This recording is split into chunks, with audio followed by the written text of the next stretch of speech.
opening our service, we read from the works of William Shakespeare. But do thy worst to steal thyself away, for term of life thou art assured mine, and life no longer than thy love will stay, for it depends upon that love of thine. Then need I not to fear the worst of wrongs, when in the least of them my life hath end. I see a better state to me belongs, than that which on thy humour doth depend. Thou canst not vex me with inconstant mind, since that my life on thy revolt doth lie. Oh, what a happy title do I find, happy to have thy love, happy to die. But what's so blessed fair that fears no blot? Thou mayest be false, and yet I know it not.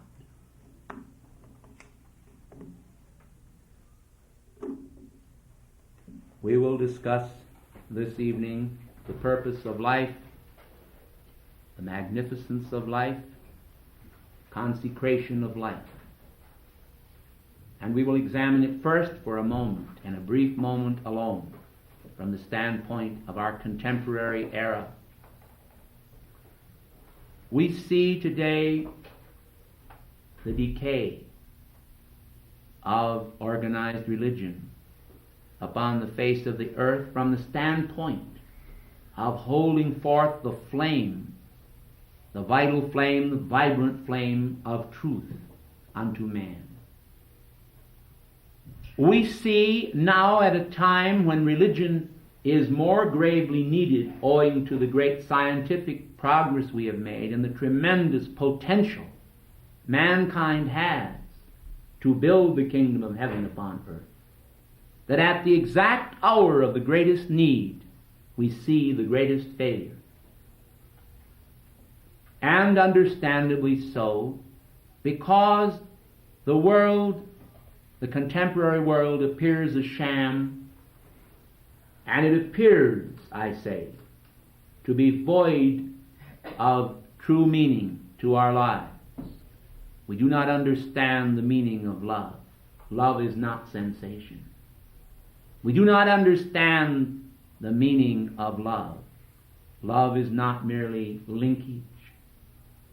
We do not understand the meaning of love. Love is not that which most men think it is, that expects to receive from someone else something in return and gives only in expectation. Love does not think any evil. Love is not motivated by any desire other than itself. It gives itself freely away and expects nothing in return, because love is so wonderful. It is so beautiful. But our age has not understood it. It has not taught it to its children. Long ago, there was a man by the name of John Payne who wrote Home, Sweet Home. Most of us have heard it. Somehow or other, it's like Hearts and Flowers. It doesn't seem to have a great deal of meaning to our world except in those sentimental moments that come to some people occasionally. But John Payne wrote other things.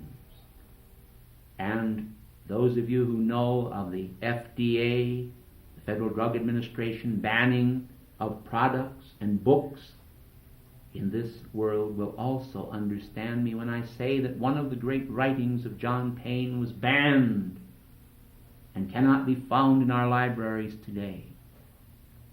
I know only a little quote I learned from a very elderly woman who was on the English boards in the play that he wrote. She said, "It was a holiday in Rome. Old age forgot her crutches. All ran, mothers taking their children by the hand, and said, 'There lies Lucretia where she fell.' the fairest flower of womanhood, brought down in that heap that yonder lies.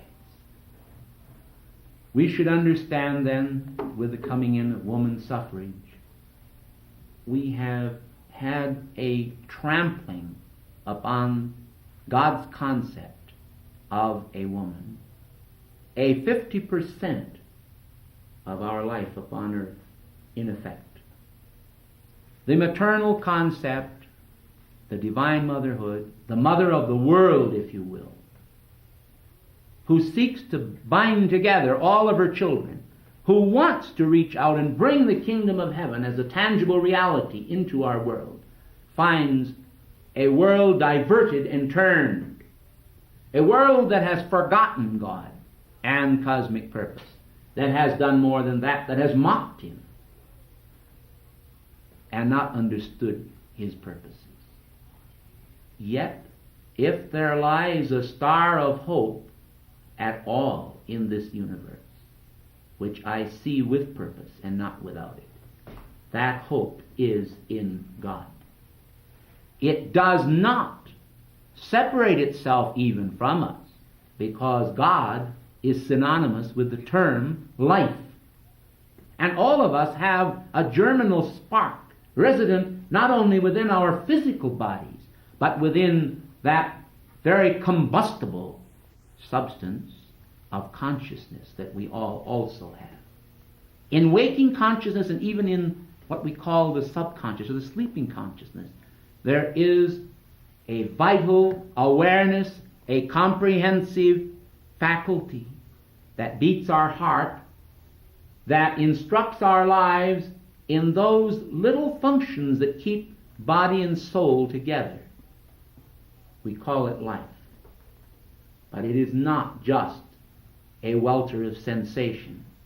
It is not just a satisfaction of our desire.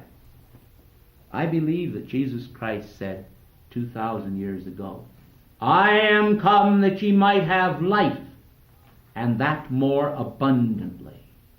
The abundant life that is within us needs to be awakened because it is dormant in many and sleeping in most people. This is related to Christos, to the Christ, and I'm referencing the Greek. And I'm referencing also the energy manifestation of infinity. You start with a photon of light. I don't care where you put it in the universe. Everything is relative. You can have it in your own heart. You can keep it in your own life. You can have it in any corner of the universe. It has expanded like a balloon, and today it hallows all space with its presence. Well, why, in heaven's name, if it hallows all space, is not all space hallowed by it? Precisely this, because consciousness is tied to free will. And you will never find the day when God will dangle a man as a puppet beneath his fingers. It is not that he is not able to do it. It is that he does not want to do it for the secret of the liberation of every man, woman, and child, of everyone's taking of dominion over their own life, mastering it. And if we can clearly understand it, see the temple before us. Man, know thyself. And if you read it correctly, it reads still more. There are two words missing. Man, know thyself as God. And that is the mystery behind the word I am.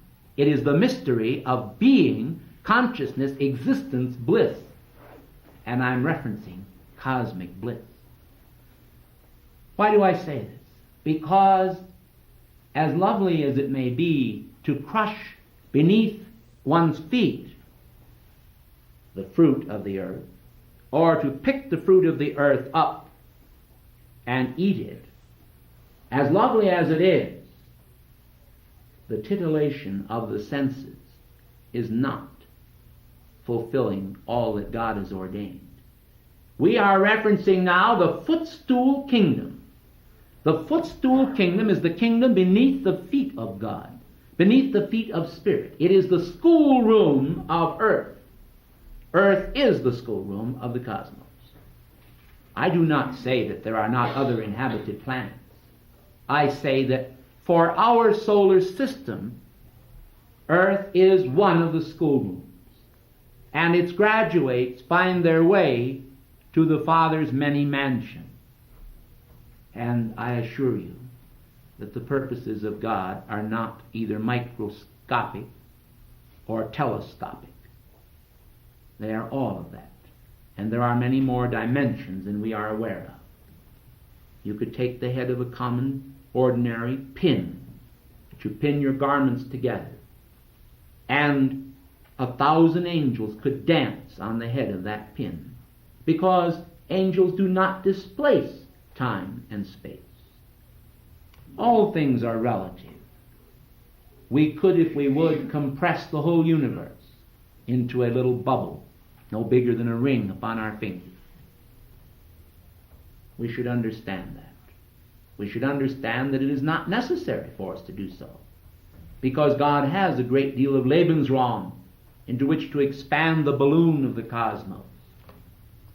The praleyas and the manvantaras, the epochs of time, the sequences of time that appear as 1,000,000 years, for example, they are all the outbreathing and the inbreathing of God. God breathes out the cosmos as a balloon, and it expands. But with it correctly apprehended, man expands too. And obviously, we couldn't very well have giantism taking us over and find that our physical bodies would expand while the rest of the world would stay the same size. So it must be an expansion in consciousness that we are talking about. And if it is an expansion in consciousness, then we can understand the statement of Jesus when he said, "It is harder for a rich man to enter into the kingdom of heaven than it is for a camel to go through the eye of a needle." We can understand what this really means. Consciousness has a faculty, the faculty of expansion.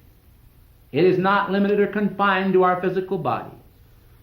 Somehow or other, we are of the opinion many times, especially at an early age, when the Weltschmerz of the world is very much upon us as a burden, we think to ourselves, I have it all. We say to ourselves, in this dictionary, in this lexicon, in this encyclopedia, in this comprehension that I have of all of the various departments of life, now surely I understand it all. And theology is not necessarily for me. I will leave that to the theologians. But beloved hearts, I assure you that God never said that. He never said that we should leave our life to the hands of the theologians, because obviously they are not going to take us through that eye of the needle. Because we may say, I am rich, I am increased with goods, and I'm not referring to a personal fortune. I'm referring to that spirit of satisfaction, that smug conceit that is human, where he feels that he knows something because he has either a degree or is apprehending it, because he has obtained some physical knowledge or proficiency in the arts or the sciences.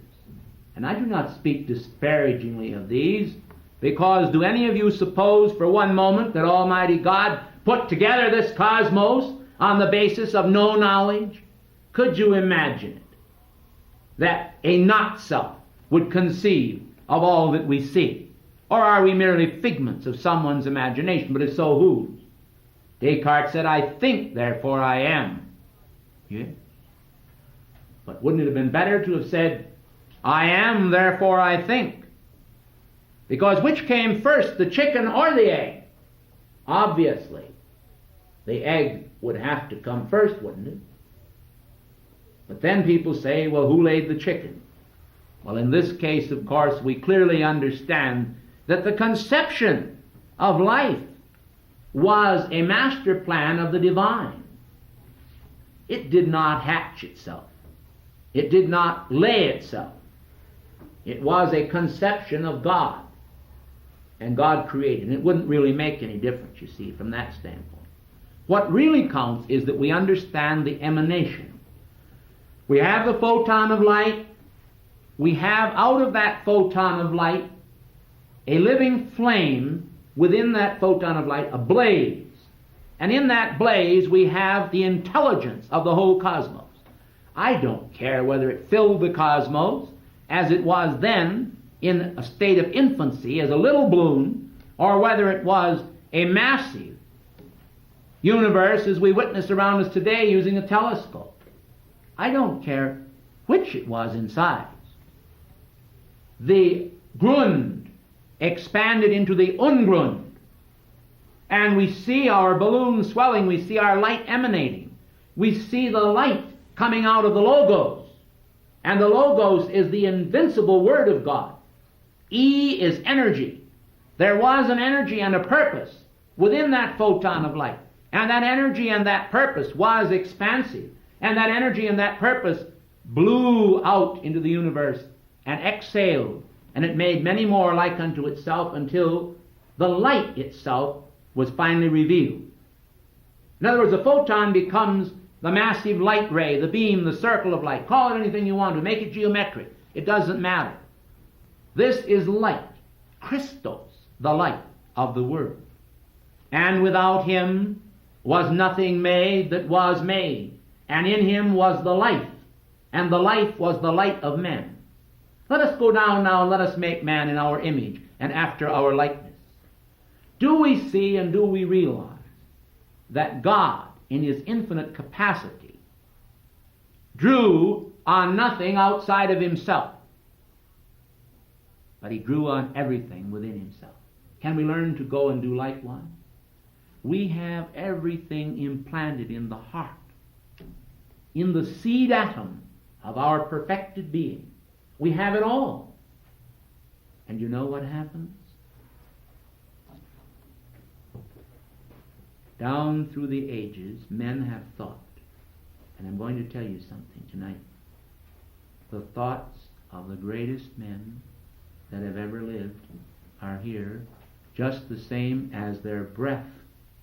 The air they breathe, the atoms of the air they breathe are here too.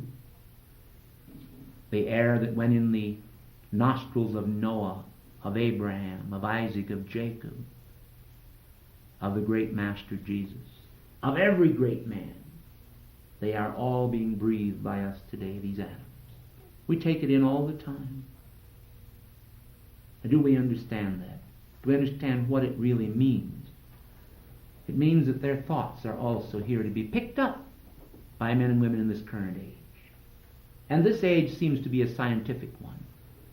But dare we, looking back on the writings of Colonel James Churchward,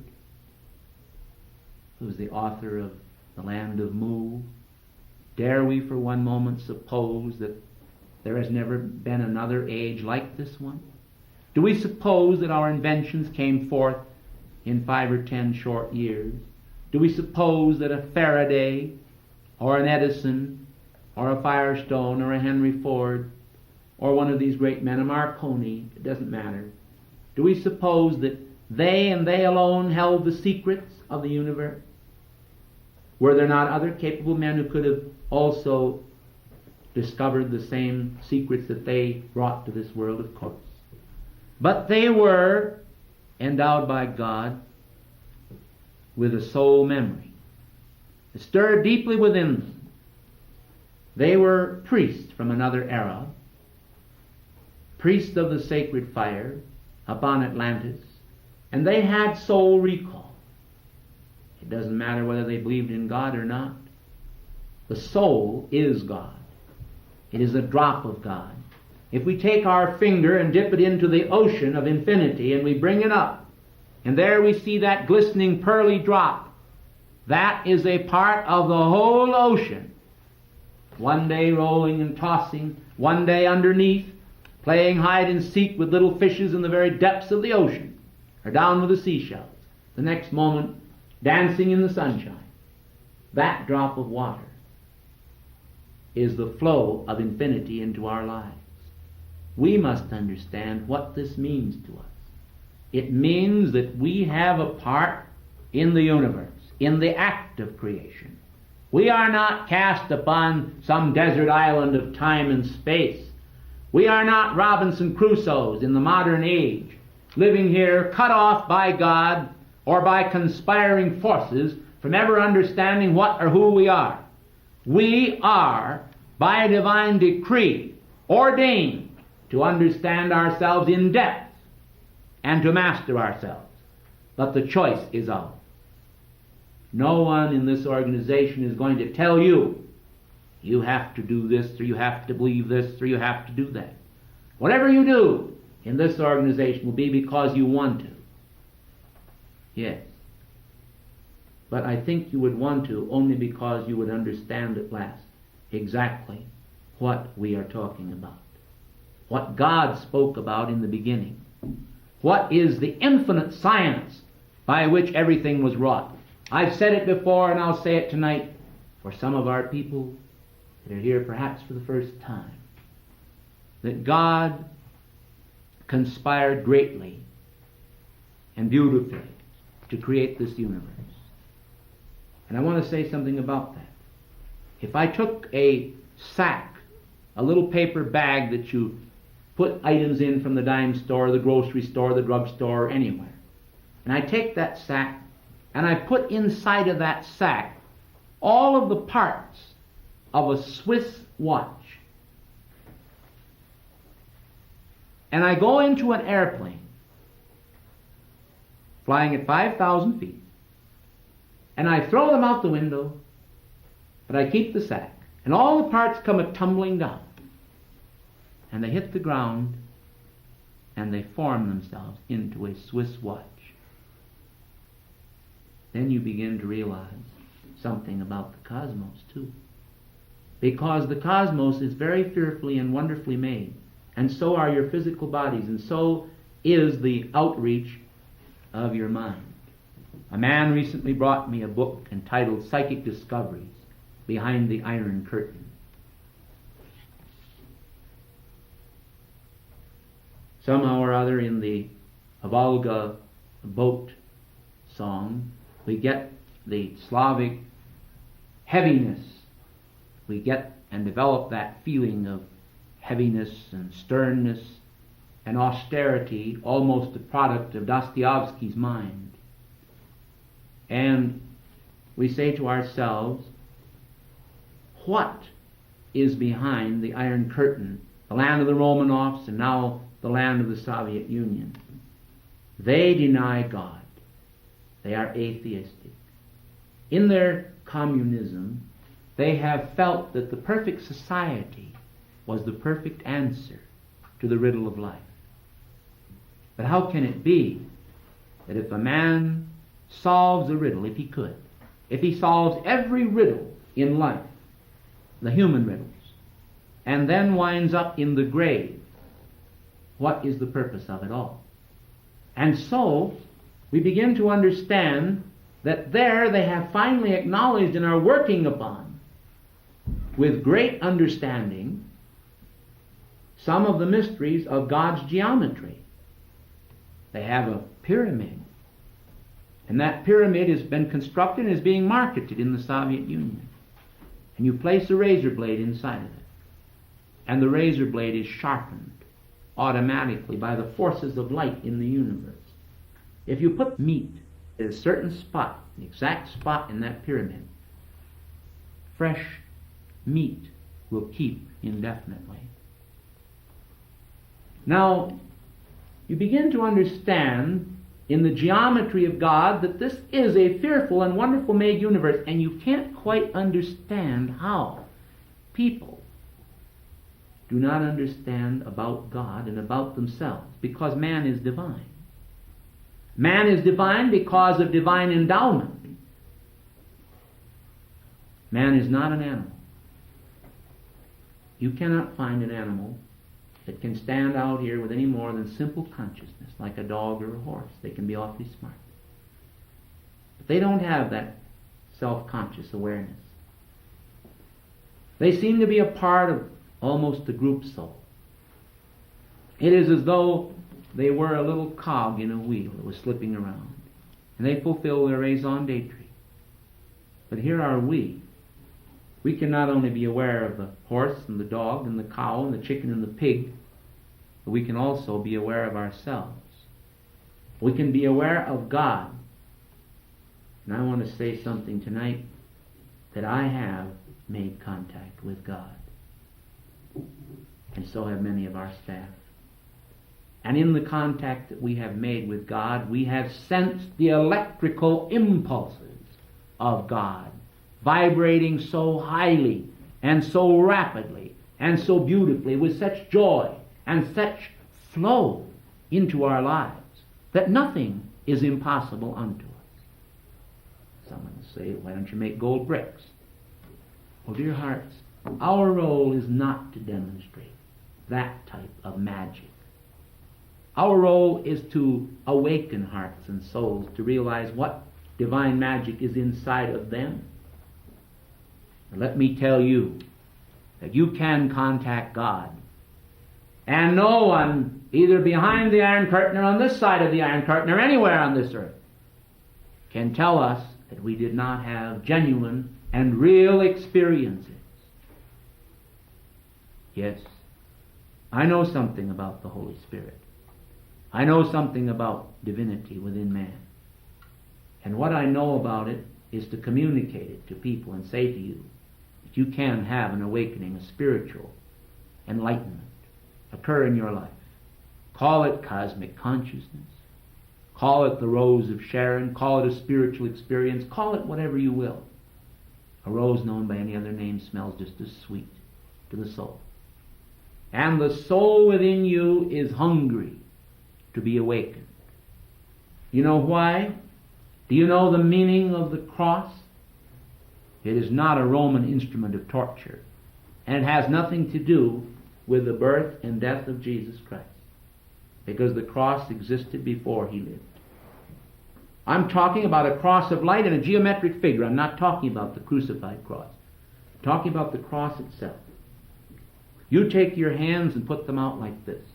Bring your 2 feet together and look at your body. It will make a form of a cross. Perfect cross.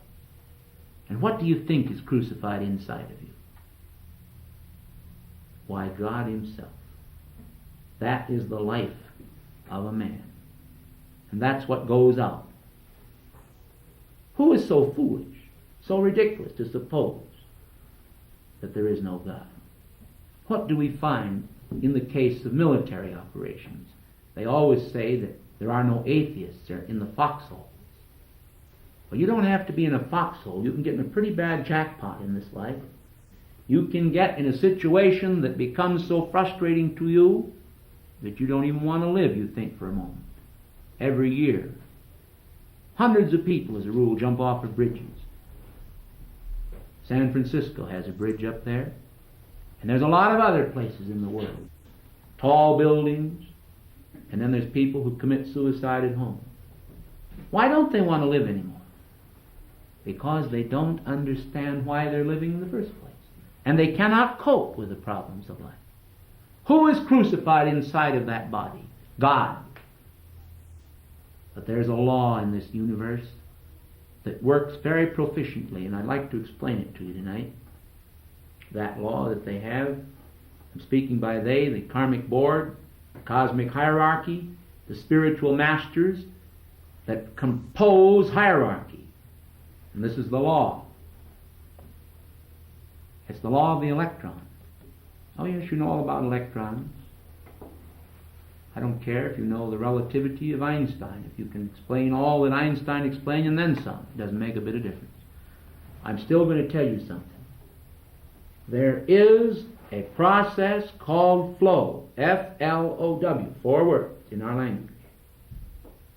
And that is continuous in all matter. Here we have a book. It could be a brick. It could be a living organism. It wouldn't matter. Of course you have the cells, the building bricks of that substance. Then you go down a little further and you have the molecule. And you go down a little further in this wheels within wheels, and you come to the atomic level. When you come to that atomic level, you come to the electrons within it that are going around fast in circles. But there is a secret ray, cosmic ray process, whereby every electron is eventually relieved according to a time constant pattern. This means simply that our little sentry electron that comes on duty in the formation of this substance is going to be relieved by another sentry.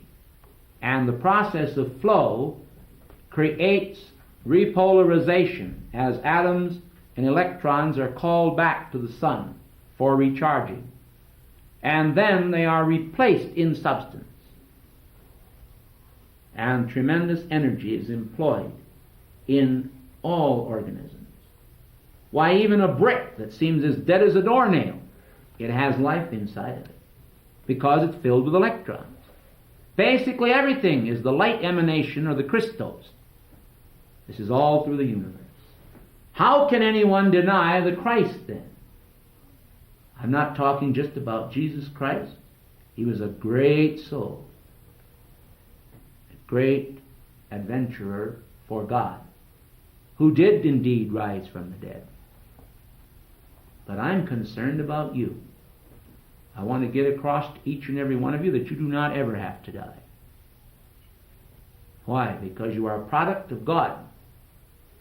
And because you're a product of God, produced by God and made for God's purposes, but still given free will. Your free will is that which determines whether or not you're going to live, and live purposefully, or live in the mass miasma of the human mind. You can live like a human being, and you can die like a human being, and be shoved into a hole. And that's about all a human being is worth who doesn't have God. But if you want to, you can have God. God is yours for the asking. All you have to do is ask. Oh yes, there's a lot of systems. There's a lot of systems to learn. There's a lot of methodology in heaven. It isn't all just simply, I love you, Lord, and that's all. Jesus said, not everyone that crieth, Lord, Lord, is going to enter in. And he said, if you deny me before men, I will deny you before my Father. Now this father-mother concept ought not to be related just to some human being or some image of mother on Mother's Day or father on Father's Day. When we talk about God, we're referencing the Supreme Spirit, the interpenetrating force behind this electron, the akashic electricities of the light itself, the power that actually set in motion the clock of the cosmos. We're talking about that. And that's available to you in your electric clocks now, and you can tick away with this divine energy. And when you tick away, let it be for a purpose, because the purpose is to take that divine energy into yourself and to use it to make your own universe a living, consciously directed entity. Yes, an entity. But you're never separate from God. Separation from God is often accompanied by obsession. It's often accompanied by possession of entities and demons and all manners of forces in the universe that exist as the product of the mass consciousness of man, and that exist as rebellion against God. I'm not even going to attempt tonight to explain all of that, because heavenly days, you could talk here for hours and hours on that subject. I remember one time during a conference, we had a lady here who was a minister of a metaphysical church. And she went over to the Broadmoor Hotel, and she was rooming with one of the ladies at the conference. She said to her, she said, does he really believe in a personal devil? Or she said, I like him. But she said, I don't. I just can't imagine, she said, that he believes in a personal devil. Well, I'm not going to even define that for you tonight. I'm going to say, pick up your newspaper Look at the front page, read some of the sensational items there, and see for yourself if you believe that people have acted rationally. I remember one time when I was a boy and walking through an insane asylum, accompanied by a very good friend of mine who was a local official. We were quite close. And so I turned to Ben and I said, Ben, I said, these people are possessed with entities. And here was a woman sitting there that probably weighed 350 pounds. Her face was as red as a beet. And from morning till night, she raised her hands up in the air and slapped her knees, just like a printing press. Bing, bing, bing, bing. Continue. That's all she did all day. And she'd say, whoop, along with it. Was that just a human action? What kind of a possession was that? Something had a hold of her. If she'd lived there for years and years, and for 8 or 10 years, according to the way they talked, she'd been there, continually raising her hands up and bringing them down with no purpose and no reason. I saw people with legs and arms not much bigger than a broom. I never knew such people existed in physical form. I saw hydrocephalus with water heads about as long as a watermelon. I saw monstrosities of human creation. And I asked him, I said, don't you think, Ben, they're possessed? He said, they're not possessed. He said, they just don't have anything up here. You see, he thought it was the absence of something up there that was acting. Well, how can an absence act? What is an absence? It wasn't an absence. Something had a hold of them. They did all kinds of things. They even had children in that institution. I want you to understand something about the human soul. I want you to understand that, as Shakespeare said, each man in his time plays many parts. What you are seeing today as you observe people walking down the street, or if you walk on the college campus and you meet people, they don't all look alike physically, do they? They look different. They don't all act alike physically. Some people say, what makes this person or that person tick? What are they thinking about? A lot of them are copycats. Anything they see, monkey do. They do whatever someone else does or what someone tells them. They believe what people tell them. We are creative people. We were endowed by God with creative energy and creative power. And I'm going to tell you tonight, there are mysteries in the universe that no one, and I'll include myself in this universe, has any inkling of. And you know something? Those mysteries are for sale. Did you ever go into a store when you were perhaps more a child and examine on the shelf of a magic store, for example, the different magic tricks, the egg that you could reach into and bring a nickel out, or a box that you could bring a quarter out of and close the box and open it up again and the quarter was gone, and all these kind of things? Well, I want you to understand that the divine tricks are for sale, but not with money. Your money is no good. The only way that you can ever possess the powers of the Christ, the powers of the universe, the secrets of the masters, the real secrets. Now, I'm not talking about the pseudo-secret that somebody prints and tries to take your $5 away from you by saying, I'll sell you this secret for $5. Secrets of how the masters materialize and dematerialize, how the Indians over in India throw a rope up into the air, a little boy comes out of the crowd and he climbs the rope, he gets to the top of the rope, and the magician goes poof, he snaps his fingers, the boy disappears, and the rope falls to the ground. I'm not going to pay my $5 for that, because by God's grace I know many more tricks than that. And these tricks are real. They're not a trick at all. But they are still for sale to the highest bidder. Well, what can you give for them yourself? You can only get them if you're willing to do something constructive to change the complexion of the world for God, to act under the hierarchical direction, to be satisfied, to be obedient to God, to try to understand your raison d'etre. Why are you here? Are you here to simply eat and sleep, to procreate, and then to die? Or are you here because there is a sublime and eternal purpose? Do you think for 1 minute that God made you with a beautiful bright eye, an eye that looks like a whole universe, a lake, a calm pool, and that beautiful pupil that you have inside, vibrating and shimmering, and looking out, and seeing everything, flowers, trees, and people, but never seeing the face of God? Why, it's the most preposterous thing in the world. When people think that that's all they're made for, is just to look around for 67 years and then have a sea of troubles and compass them round about constantly, and think that that's why they're here.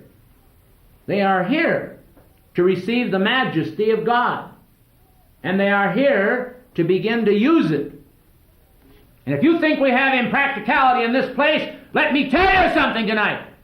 We have letters here on file where people have been dying of cancer, where they've been dying of all kinds of different diseases, where they've written in for help, and we put their names in the healing chalice, and God has healed them. We've had people sitting in the audiences with diseases of all kinds, cataracts on their eyes, goiters on their necks, and had them disappear in a puff of smoke right in this audience.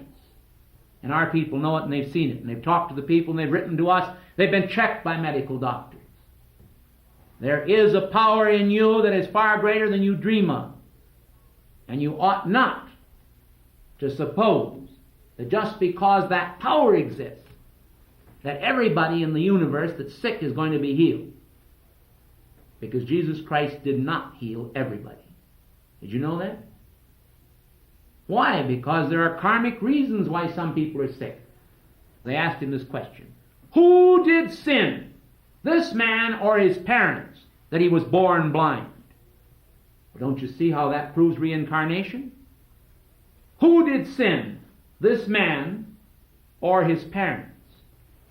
Well, how could he have sinned and be born blind unless it was in a previous life? And yet the apostles asked the question as a logical question of Jesus. They didn't even question or doubt that.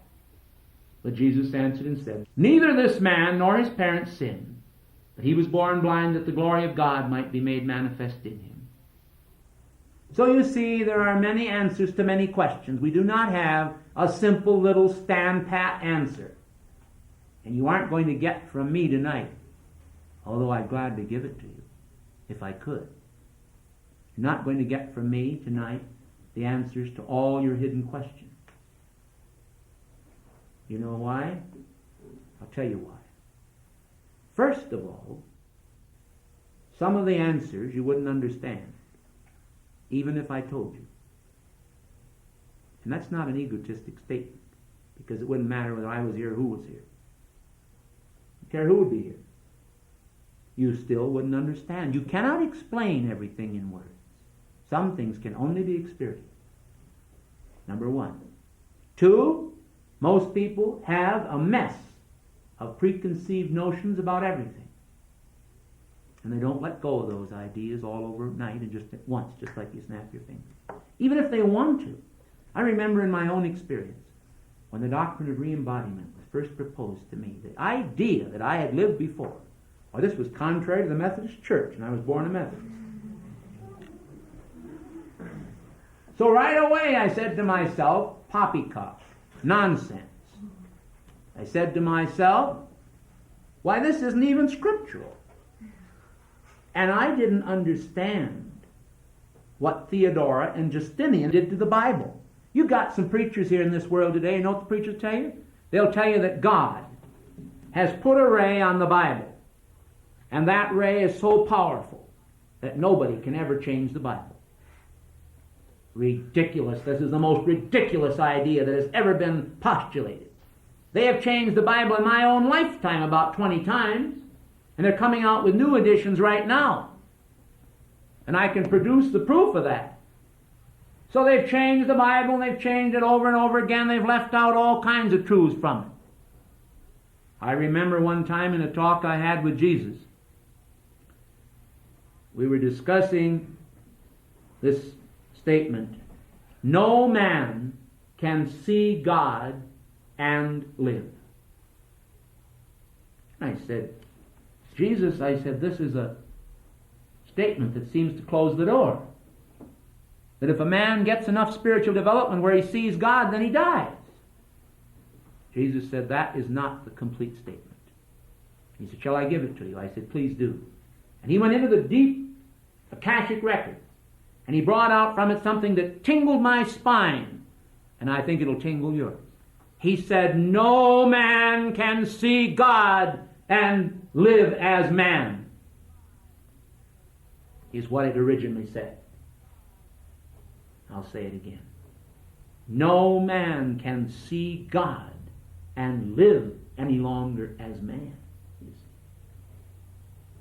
Because once you see God, you're not going to be satisfied any longer with the lesser image. You're not satisfied with the way of life you have. I tried it the other day. And I'm going to place this on a very humble basis with you tonight. I'm not going to place it on the science of what I really do know. I'm going to place it on the science as if I didn't know anything. And I walked in and I saw my young son, who was laying there, sick. He had almost pneumonia. And we have a nurse on our staff. So she put a stethoscope to his chest, and she said, he's in bad shape. I said, bring him to me. And I laid him on the bed. And I placed my hands on him. And then I did something, I'm not going to tell you what it was, but I made a certain contact with God, and there was something accomplished. And it was a process, and it was as scientific as anything you've ever heard of. And something went into that boy. Just like when the woman touched Jesus' garment, something went into that woman. Something went into that boy, and I said, now put your stethoscope on him. And she did. And she said, I give up. She said, don't even bother with getting a doctor. She said, there isn't even a single rail, there isn't a sound. He's perfect. Did you see that yourself? I did. All right. Several other people saw it. You don't know what power you have. Oh yes, I could tell you exactly how I did it. And you could try it. And it might work. For some of you it might. For others of you it wouldn't work because you don't have the faith. And it takes a lot more than just faith. It wasn't exactly faith healing, it was very scientific. Because even visualization is scientific. If you don't believe it, I'll tell you a little story.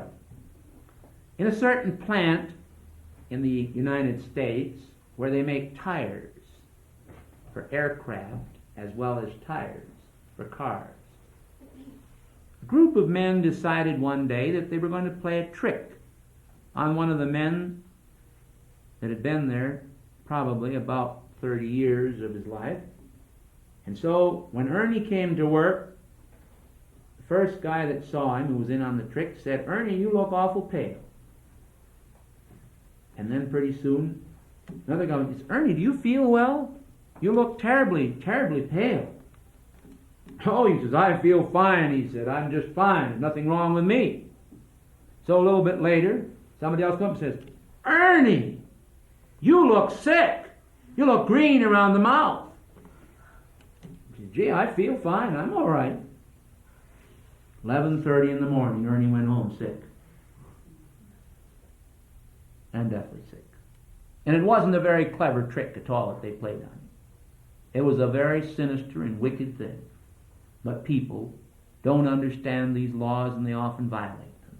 The laws of visualization and the laws that are in this universe are so marvelous that in actuality you don't have to be sorry that you're alive. You ought to be glad you're alive in these times.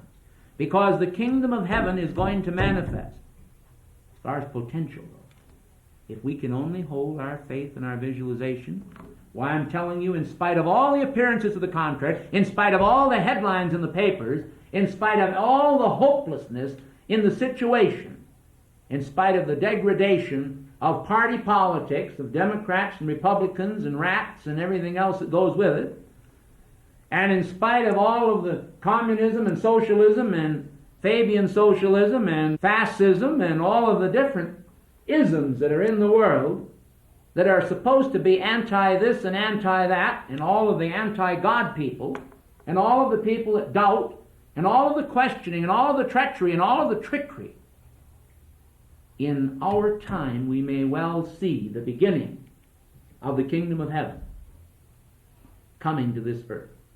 Right now we've got a lot of problems, and some of our young people are being asked to respond, to try to solve these problems in a human way. There's children all over the world in hovels and dirt and misery. I've seen them with my own eyes. I've seen people in Calcutta, India, laying in the streets, laying there, families, mothers and fathers and children being born right out in the streets without a doctor. I've watched those families stir early in the morning when the sun comes up. They have to get up because, why, thousands of people will be passing by the spot where they call home on the street corner, laid out there. You've seen it with me, Jim. It's true.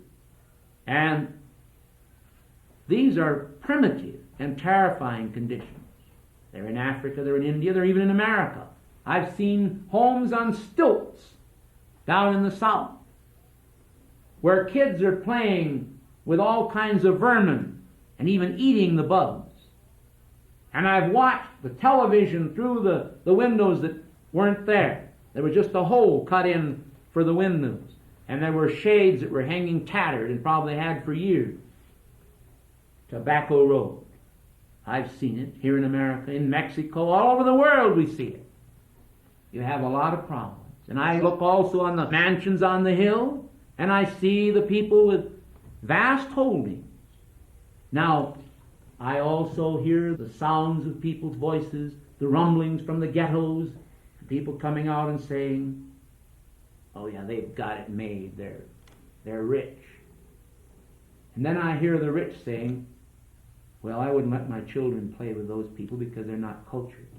And I hear both sides of the story. I hear everything from every side. And God is still in his heaven, and all is not right with the world. But it never has been. Remember that. Stop and remember. Go back into history, and you tell me just when all has been right with the world. Why, we have improved a lot from the time of Samuel Gompers in the labor movement. We've improved a lot of the common man and the working man. We've picked up the underprivileged. We've raised the American Negro. We've done so much of good in our time that it is almost incomprehensible to what has been accomplished in a few decades. And certainly, it is almost practically impossible to try to bring people out of the dregs of darkness and in one embodiment raise them up to the heights of heaven. Yet, I think it can be done.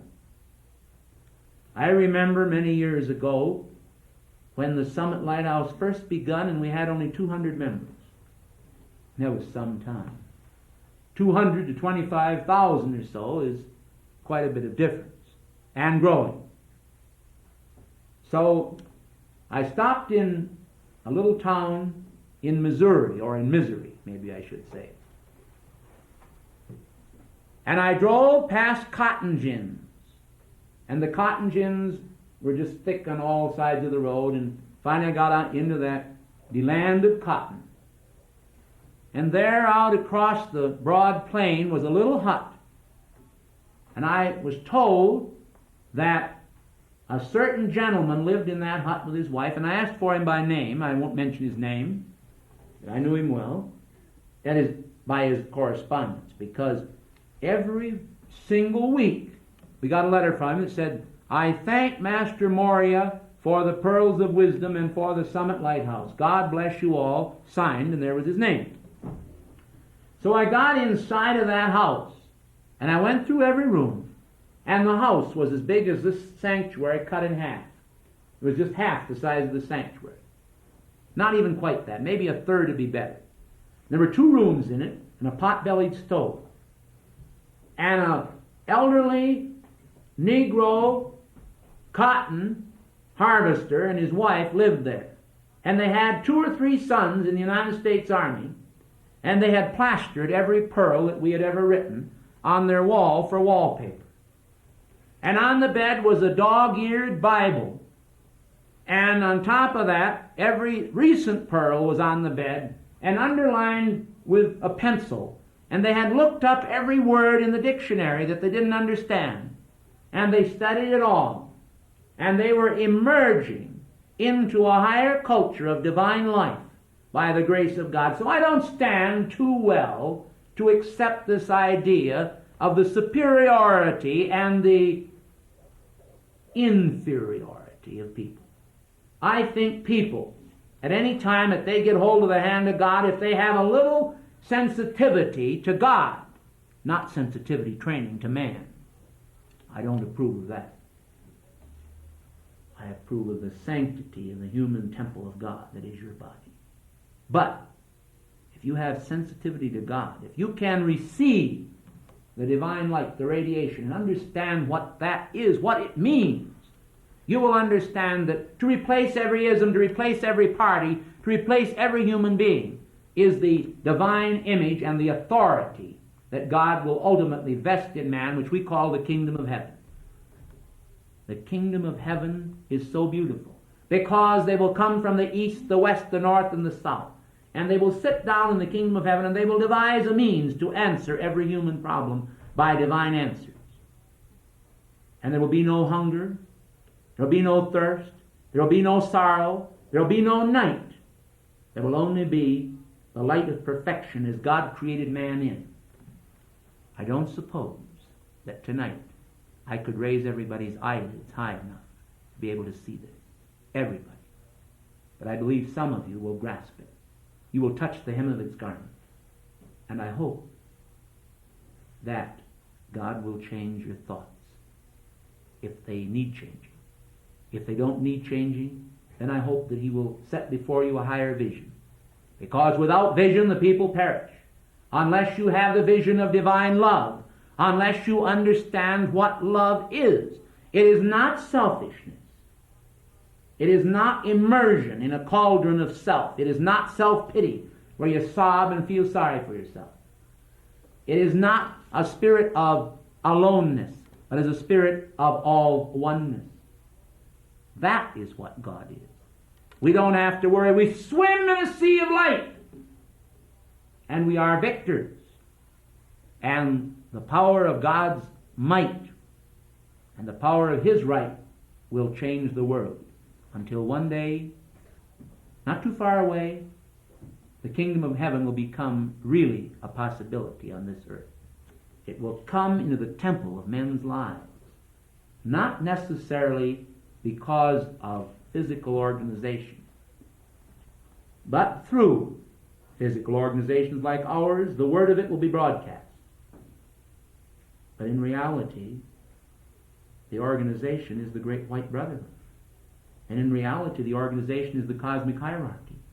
And in reality, the Pleiades in the heavens have more to do with it than any of you ever dream of. And the masters of wisdom are living. They are not dead. They can be contacted. They can be felt. They can be seen. They can be heard. You can do it. Yes, it can be done. But if you fail or fall short of it, rest assured that the potential is not altered simply because someone doesn't plug into it. You have an iron. It has an element inside of the iron. You don't plug it in your laundry into the plug and the current doesn't flow.